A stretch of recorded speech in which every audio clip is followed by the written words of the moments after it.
Well, welcome back to video number 2 for the bat and the bee.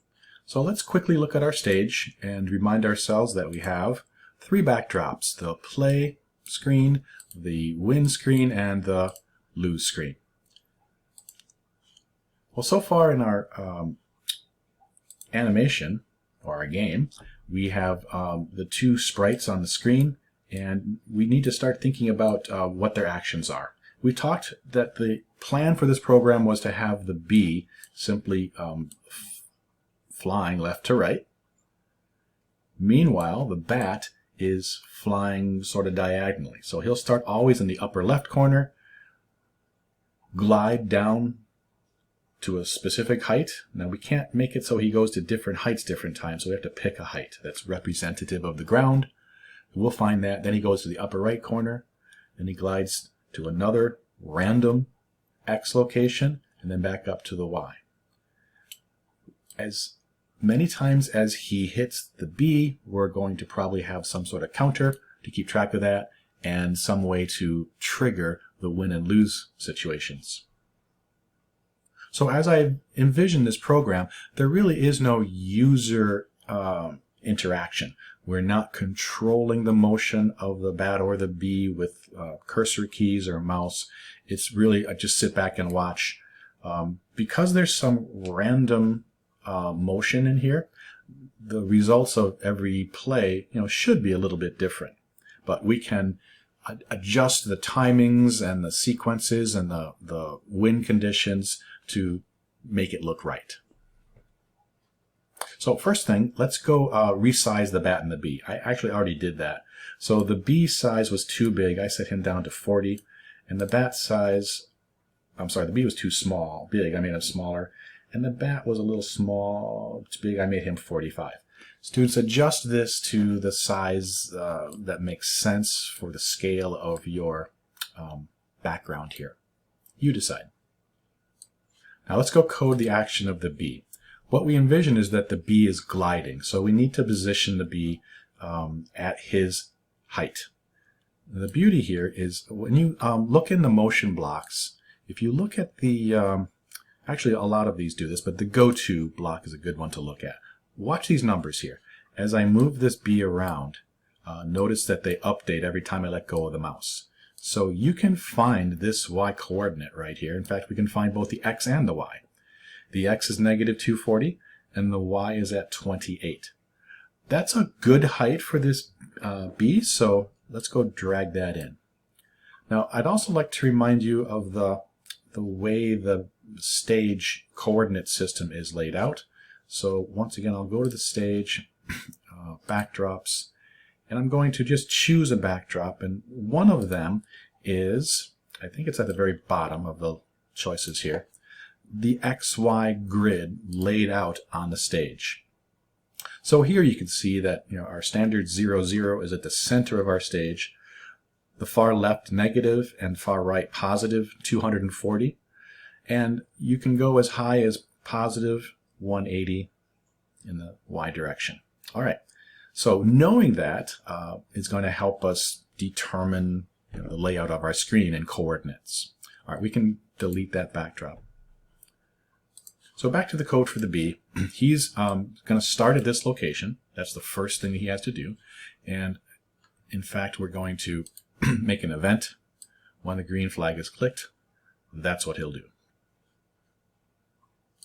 Well, let's put the stage back at our play backdrop so it looks normal. All right, the bee now has to fly.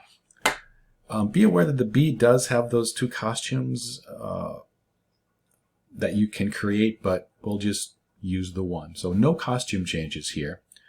But what we do want the bee to do is repeat. Now, not a certain number of times, but constantly, therefore forever.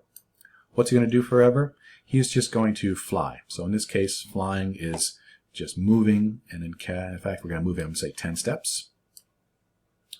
And most importantly, we're going to have the if on edge bounce block in here as well, and that will make this bee able to just kind of fly back and forth. That's a little bit fast.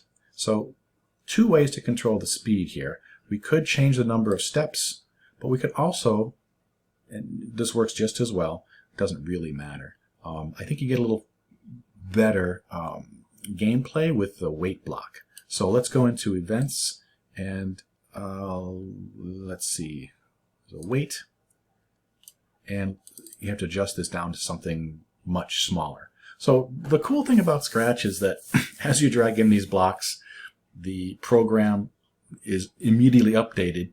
You don't have to stop and start. So at a 1 second delay, obviously that's way too big a number. So let's put maybe 0.4. See what that looks like. That's 0.04. When you have a speed that looks right to you, leave it there. Now, how about this bat? We want the bat to be gliding from the top to some y coordinate that's at least below the b. So let's say right about there. Where are we? Let's go back up to a motion block and just notice that, let's see, the y coordinate there is about a -49. So we'll say -50. All right. Well, let's go ahead and construct the code for the bat. And I'm going to hide this B so he's not distracting us flying around. So the bat, I think we decided a good height was about a y value of -50. But we want him to start in the upper right-hand corner. So let's go see where he is when he's up there. His starting position would be about -209, 150. So let's use those, -209 and 150. We're almost there.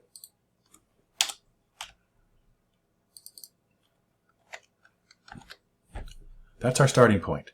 So you might notice that I pulled out some glide blocks because that is the motion for this bat. So the first one is he's going to, from his starting point at 202, 156, he's going to glide to -209 to 150. Now the y value's got to be -50. And the x value is, well, that's the point. We need it to be a random number.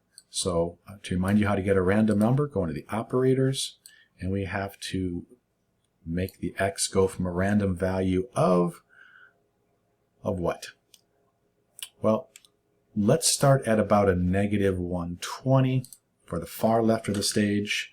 We don't want them to go too straight down. So 0, -240, right? So let's say he can do maybe -220. We can always change this. Hello. And the biggest would be, say, +220. Now remember, he's always flying to a y coordinate of -50. All right, the second block here would be now gliding. By the way, how long do we want this to take? This is essentially controlling his speed. So if we play this, that looks about right. Then when he hits the bottom part here, let's play this again. What we want to happen is right here, when he's at a -50, we want him now to glide back up to the upper right corner, which is a y value of, let's say, 156. It's already there. And the x value is going to be maybe the positive version of this, the other corner. So +202. Just get rid of the negative sign here. All right. We can actually just duplicate these two blocks, right? Because now, we'll slow that down in a second. We just want that to be another random number going back up to the upper left-hand corner. All right, on the last leg down, we just need to have him select a negative leftmost value and go to that same y. So these should all be 3-second glides. And I'm seeing that if we go too far to the left or the right, it just looks kind of weird. So I'm thinking that our numbers here are a little bit big. So you'll want to adjust these down to maybe 200. Again, play and adjust as needed. All right, so in our final version of this bat motion, we can sort of verify that he's doing his thing flying around. Let's turn that bee back on and run this program. So there we go. We have the basic action of the game. We might want to speed that bee up a little bit, and we could speed up the bat just so we don't have to sit here and wait to see all these interactions. All right, the last thing to do is to go ahead and program that something happens when the bat hits the bee. So let's go to the bat script, and when the green flag is clicked, again, we're running essentially parallel scripts here. So you can have multiple, when clicks here, no problem. That means that each of these scripts is running simultaneously. So the first thing we want to do is in the Sounds tab, change our volume, because the sound is going to be kind of loud. So we're going to choose a set volume, and let's make it 50%. You'll still hear it, but it won't it won't be so loud that your neighbors, or it won't blow your ears out.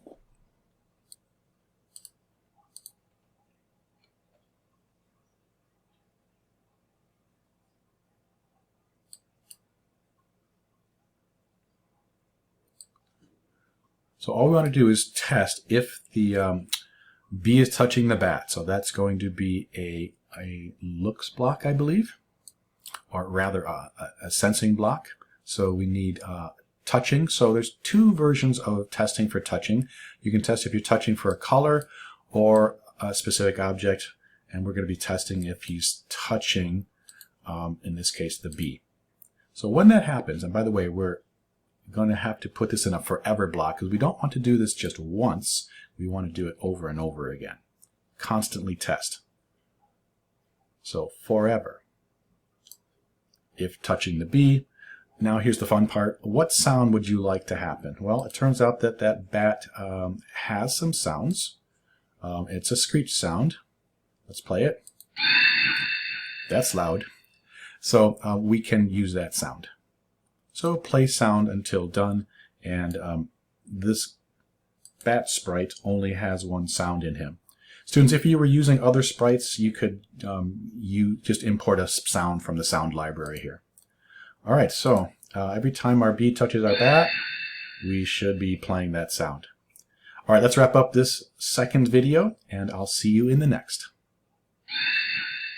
You go, bat boy.